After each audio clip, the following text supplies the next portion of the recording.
Let me introduce myself in the beginning. My name is Jonáš, SYROVÁTKA. I'm the project coordinator at Prague Security Studies Institute, and it's a great pleasure and honor to be here, moderator at this panel called Non-Profits and Information Warfare in the Visegrad countries and US.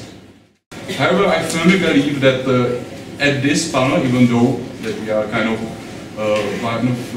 jumping on the already moving train, we will be able to bring something new into the debate. And there are like two reasons why I believe so, and the first reason are, of course, the panelists. So allow me to present them at the beginning. So going from my right, I welcome LELONEK, the director of the Center for Propaganda and Disinformation Analysis from Poland. Welcome, Madam. Then I would like to welcome Jonathan TERRA, the former employee of US State Department and political scientist, who is currently also active in this field as a consultant. Welcome. Then I would like to welcome Mr. Mário NICOLINI, the editor of organization Sebavedome Slovensko, Confident Slovakia. Welcome, Mário. Then I would like to welcome Lóránt as the analyst from Political Capital in Hungary. As the last, I get our guest from the Czech Republic, who is Mr. Benedikt, which is the head of the Center Against Terrorism and Hungary Press at the Czech Ministry of Interior. Welcome. Another specific of this panel, and it is that let's say the topic of information warfare is closely interlinked with particular team, and that are NGOs, and the role which they are having in this area. So at the first place, we will have a small round when our speakers will be talk about what the information warfare is really about, how it is present in our societies, and to share their experiences. And then in the second part of our panel, we will speak specifically about the NGOs and what is their role in that context. So maybe I would start from my. So Adam, if you could take a word as a first person and to briefly introduce what's your understanding of information warfare, and to give us some examples which will help us to understand what is the reality in Poland concerning this issue. Really hard in Poland to convey information operations using Russian assets inside Poland, or another difference is that we don't have Russian financial institutions in Poland, so this is another difficulty, and Russian media are not popular in Poland, and even the pro-Russian people don't usually use them as a tool inside, because they are compromised and not well by the Polish society. In other words, completely different scenery than, for example, the Baltic states, where there is huge Russian ethnic minority or Russian language minority. Also, there is a difference of the same context with Ukraine. So in Poland, the main focus of information and psychological operations is more on the side of installing narratives. They are dedicated to different groups of society. They may be right-wing narratives for the right-wing radicals, for the anti-Ukrainian people, and even anti-abortion groups or initiatives. They are connected also with conservative voters. So these are like the main groups of recipients of information that information aggressors work with. The fact that this narrative is being put from abroad, this is not an inside narrative. Usually it can be easily spotted because those narratives function simultaneously to each other and they are connected. For example, anti-immigrant narrative in Poland is quite similar to the Hungarian anti-immigrant narrative and from what I've heard the Czech anti-immigrant narrative. But this narrative is, for example, connected with the Ukrainian issue in Poland because you have over 1 million Ukrainians on the Polish territory right now. So Russians don't work with Polish society and recipients of information to create pro-Russian society. They don't force any of the their political agenda is, for example, to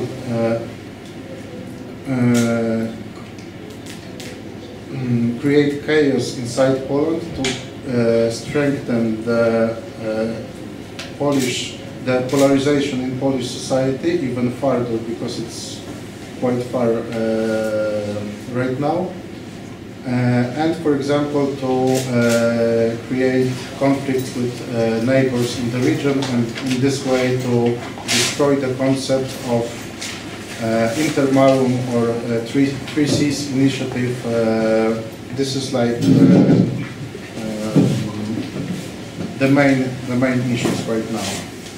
Yeah, well, thank you for this brief look into the situation in Poland. And now going to the other side of our panel, so if I may ask Mr. VANGELI to elaborate a bit on the situation in Czech Republic. Thank you very much for the floor. As I'm from the Ministry of Interior, I will maybe surprise you and will try to have some opinion on the NGO sphere.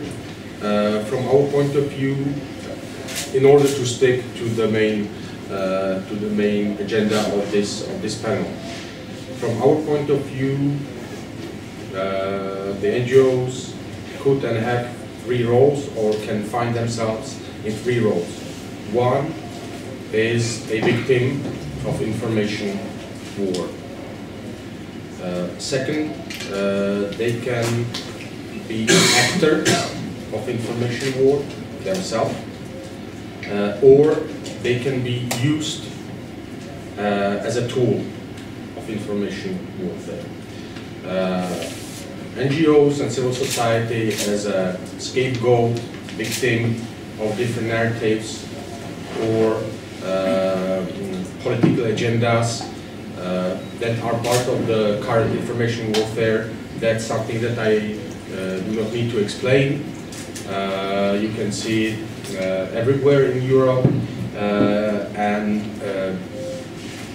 the NGO or anti-NGO narratives and NGOs as a threat to different national states. You will find that narrative in all of the media spheres throughout Europe. The second role is as an actor. That can be positive or negative. If I may say it this way to simplify, you will find that, of course, there are government-organized NGOs or NGOs that act themselves, or we cannot prove or do not have information about their links to some kind of foreign government, and they are themselves the actor of the information war. They produce the information, produce narratives, they exert some influence or try to do that. But you will find also NGOs that are actors basically of the information warfare on the other side, on the defense side. who are basically stepping up and acting against the different methods of information warfare, be it as a think tank through support of policy, be it as a fact checker or watchdog, or be it somebody who's in education, educating media literacy, or being somebody who helps with protection of human rights. The roles can be very different, but these are themselves also actors. Or the NGOs, of course, can be, and historically were always been used as a tool, knowingly, unknowingly, sometimes basically created by different state structures, and in this way they can be used as a tool of the information warfare, for instance, in order to hide who is behind the influence, who is the source of the influence, and they can pose as either an open supporter of that state structure or of that foreign state, or they can be disguised to present themselves as somebody who just is there to protect national interests, or we will find a lot of these, or even pretend to be somebody who was on the other side of the information warfare. So this I see as three different roles, and I would leave it at that as an introduction. Yeah, so thank you. Lóránt, if you have some specific feature of Hungary and information warfare in that country. Thank you.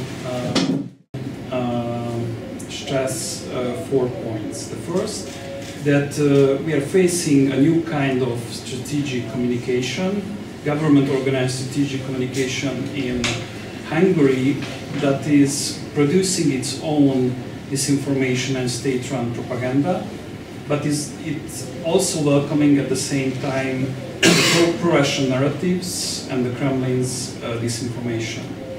To an extent, we haven't been seeing since the transition. So our last memories, if we have those memories, go back to the socialist times where we had such an overwhelming strategic communication based on fake news, conspiracy theories, and stuff like that. The second is that state legislation is intimately intertwined with disinformation activities. So what the Hungarian state is doing is really creating the legal premises to launch disinformation attacks against NGOs, that we go into the details a little bit later. So the third statement is that because this strategic state-led communication is present, that is aimed against the foundation of the Hungarian democracy.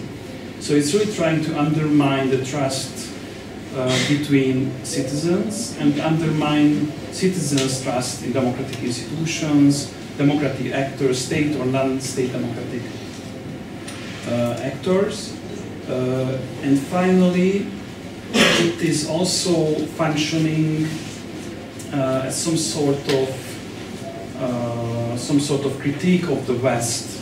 So it is trying to alienate the Hungarian people from the West and the Western style of democratic civil society.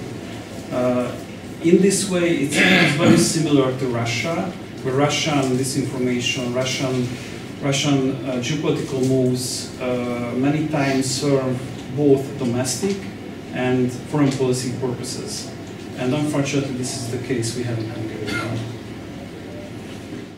Give us the Slovak perception of that issue. Jonáš, is that this is that I would probably sign most things that have been said here. This is not limited to Russia. For one, is that Russia would not stand a chance without the local actors that are domestic propagators of narratives, but also because we have enemies of democracy within our societies, which are organic.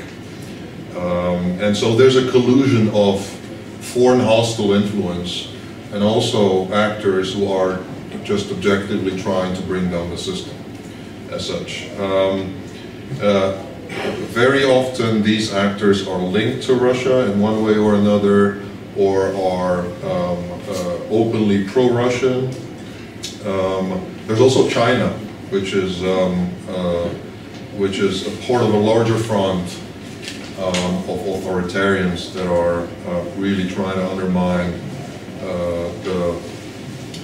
the notion that there is something like liberal democracy is the best system, but also that the West should be the Western community should hold together in the face of these turbulences. Left and right, it's very non-ideological. I think it appeals to actors, you know, in a very pragmatic fashion. Putin's agenda is non-ideological or ideological as much as it needs to be to the different actors. For one, you have an appeal to traditional values. For the other, a sort of anti-globalist or anti-corporatist that appeals to the right, to the left. Then, winning the hearts and minds, I think, is the challenge here.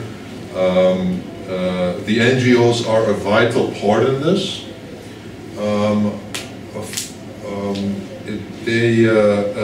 Of defending a system which they are a natural part. So if you flip that, you would say it's a matter of survival for NGOs to engage in the fight. Because the anti-system would marginalize them. Totalitarianism and authoritarianism basically don't see anything between the state and the individual. So civil society and any organized collective civil society action is an enemy of a state-centric totalitarianism. And we've been there in the Slovak case. Mečiar in the 90s tried to eliminate the system, win over total control of politics. So, and the result of his rule, the one happy result, maybe the single happy result of that system is that we now have something like 40,000 NGOs in Slovakia. It's a very vibrant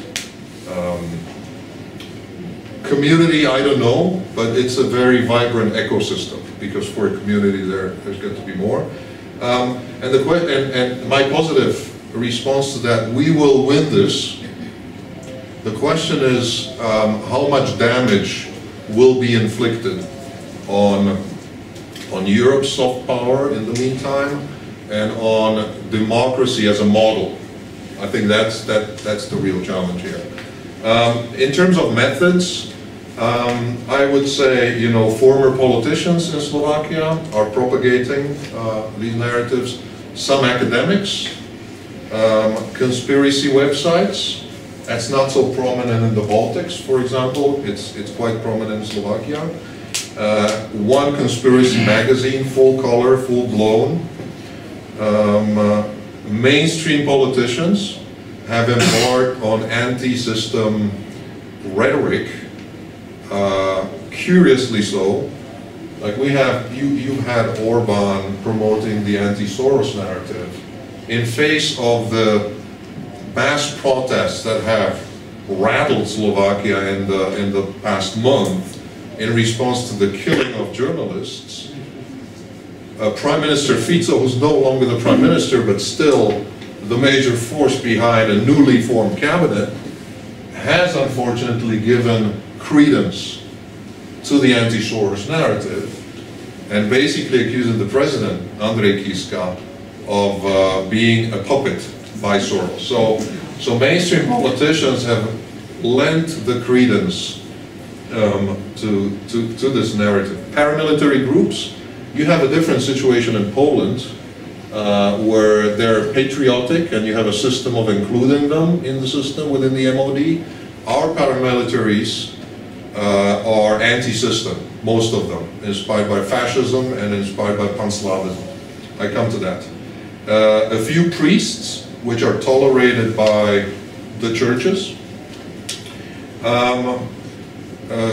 Russian academics pretending to be academics but being really ideologues by the Kremlin, who visit universities and go into the media, some media being enough to provide them the space for expression. And some media, including public media.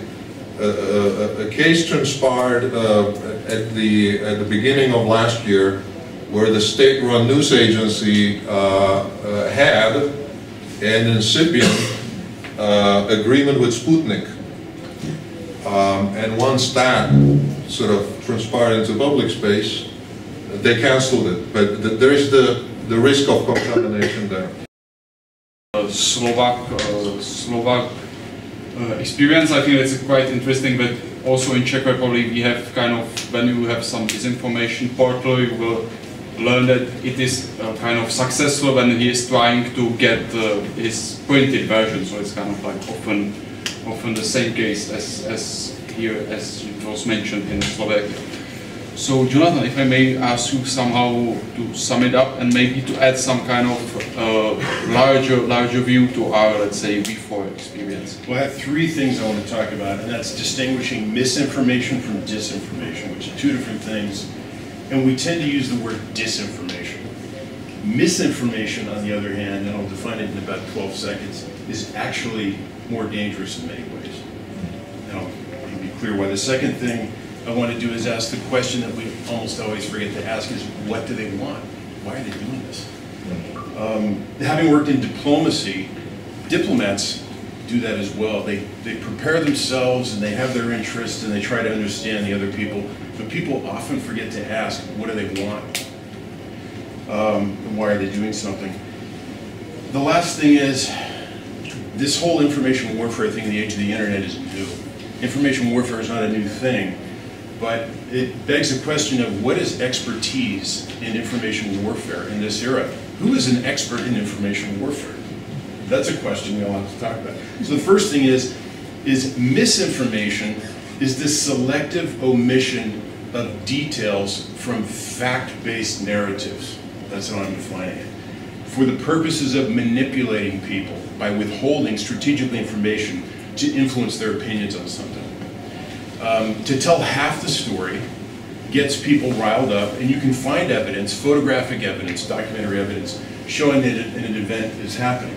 A migration crisis, for example. But omitting the fact, for example, in the Czech Republic, that there are almost no Muslims here is strategically extremely manipulative. You end up with this paradox of Islamophobia without Muslims in the Czech Republic because people are only reading half the narrative, right?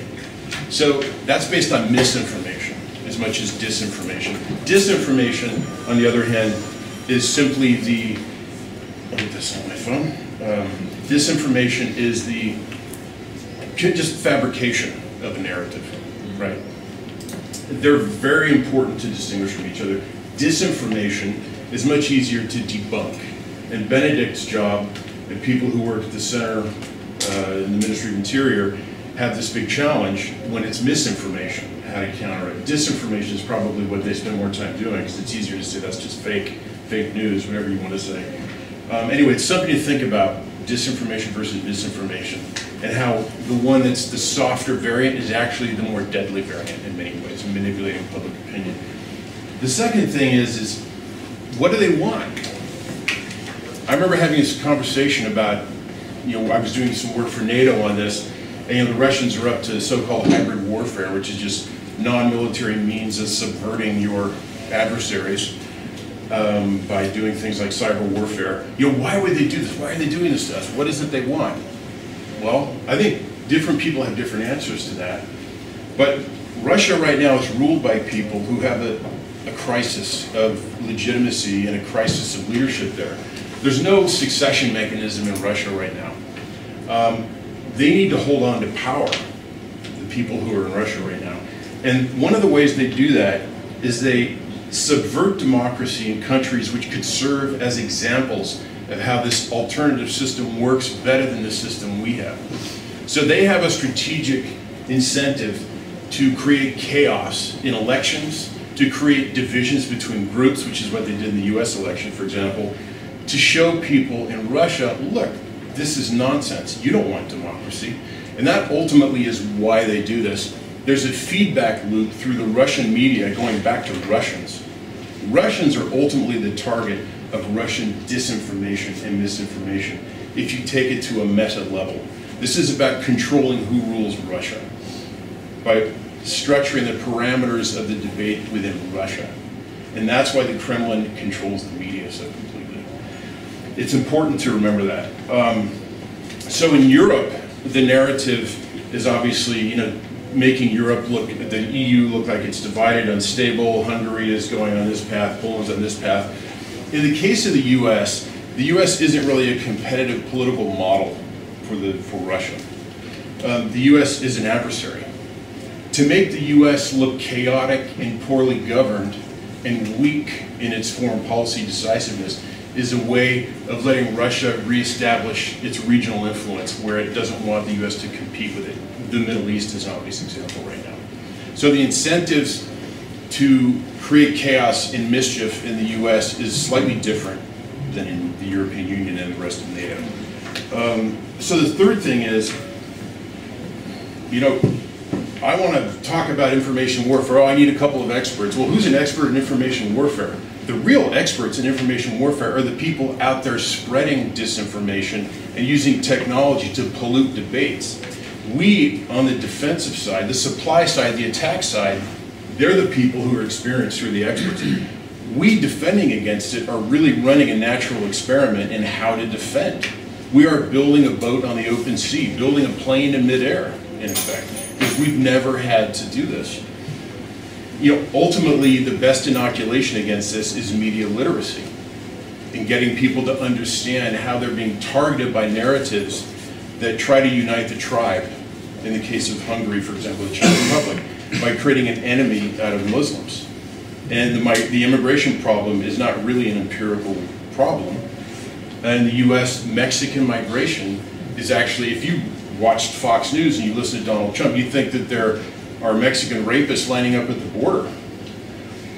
Actually, net migration with Mexico is negative now. More people leave the US to Mexico than come in.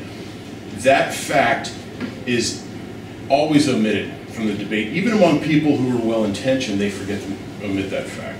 So there's a lot of misinformation going around on the US-Mexican problem. Right now, putting the military at the border is solving a problem that doesn't exist. But it's a great way of distracting against your domestic political problems when you're being investigated, probably ultimately for money laundering. Anyway, time is up.